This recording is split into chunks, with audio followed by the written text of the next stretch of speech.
a presidential welcome home for Mexicans deported under President Donald Trump. With the US leader promising many more will be heading back, the government here is, at least on camera, paying attention. But migrant support groups say that beyond that first contact, there's minimal support for those who are kicked out of the US without warning, often leaving everything behind.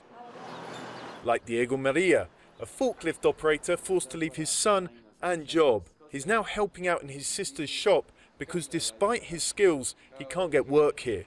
It don't matter how much experience I have in the US, I don't have the chance over here to do anything because I don't have anything to prove.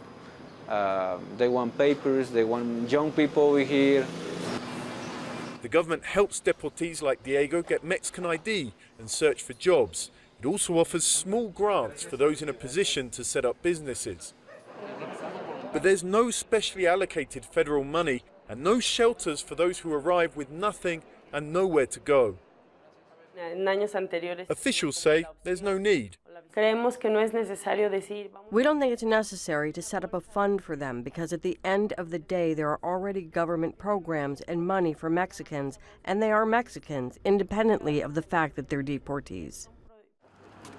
That's despite the government specially putting aside $50 million for consular protection for Mexicans stateside.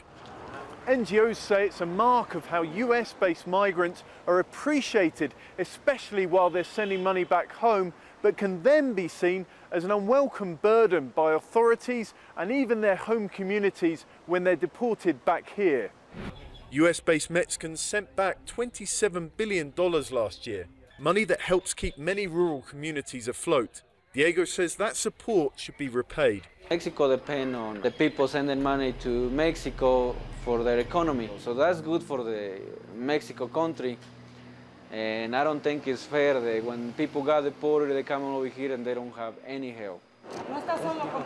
The government hopes that the English-speaking deportees will eventually assimilate and boost the Mexican workforce. But for now, there's just tears and uncertainty for those arriving.